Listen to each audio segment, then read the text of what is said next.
व्यवस्था का जो उद्देश्य है वो है सभी की सुख सुविधाओं की आपूर्ति करना, सभी प्रकार की और किस सभी प्रकार की दुख दुविधाओं से बचाना, है ना? क्योंकि आदमी अलग-अलग प्रकार के होते हैं, किन्हीं को कोई चीज़ की ज़रूरत होती है, किन्हीं को कोई चीज़ पसंद होती है, कोई चीज़ नापसंद होती है।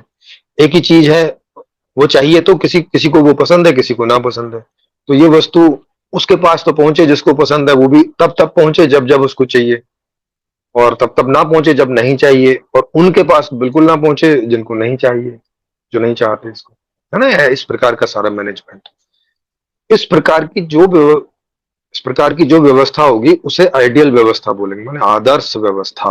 आदर्श व्यवस्था का मतलब कि वो अपने नागरिकों को सारी सुख सुविधाएं उनकी रुचि इच्छा अनुसार उपलब्ध करवाती रहे और कोई भी दुख दुविधा कोई इनसिक्योरिटी किसी भी प्रकार की पैदा ना हो।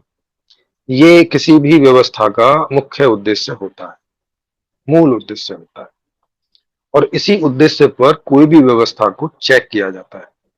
इसीलिए जो व्यवस्था इसमें से ज़्यादातर डिलीवर करती है, मतलब अपने नागरिकों को ज़्यादा से ज़्यादा सुखी करती है और अधिक से अधिक उनके दुखों को दूर करके रखती है, वो व्यवस्था तुलनात्मक रूप से बाकी दूसरी व्यवस्थाओं से अच्छी कही जाती है। तो जैसे आज तक जितनी व्यवस्थाएं हैं दुनिया में, वो 10% लोगों को अच्छा खासा जीवन दे देती हैं। पैसे की कंडीशन लगी हुई है और वो 10% के आसपास लोगों को पैसा भरपूर बनाए रखती है। अभी तक की जो व्यवस्थाएं हैं वो इस प्रकार की हैं कि 10% को पैसे की कमी नहीं पड़ती। लेकिन जो 90% लोग हैं वो ज्यादा और कम समस्या में घिरे रहते हैं इसमें क्योंकि उनके पास बजट नहीं बनता।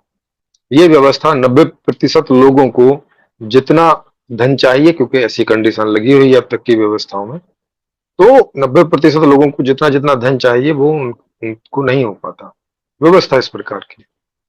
तो ये व्यवस्था क्या कही जाएगी कि ये 10% व्यवस्था पास है और 90% फेल है, या 90% में भी 20-30% के लिए आधी पास है आधी फेल है, 50-60% लोगों के लिए पूरी तरह से फेल है ना? इस तरह से अगर इसका आप इसकी समीक्षा करेंगे तो आप ऐसा पाएंगे कि ये व्यवस्था 10% को अच्छे से रख पाती है, 20-30 को कुछ ठीक से रख पाती है, उसके नीचे को फिर ये कम होती चली जाती है और 30-40% को ये ढंग से नहीं रख पाती है, वो ज्यादा गरीबी में रहता है। ऐसी ही एक व्यवस्था संपूर्ण समाधान जिसका नाम है, उसकी परिकल्पना मैंने दी है और मेरे सारे जीवन का आप उसे निचोड़ समझ सकते हो।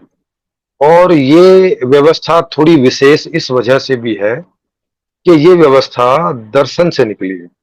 वो दर्शन भी मैंने ही बनाया और उससे ये निकली है।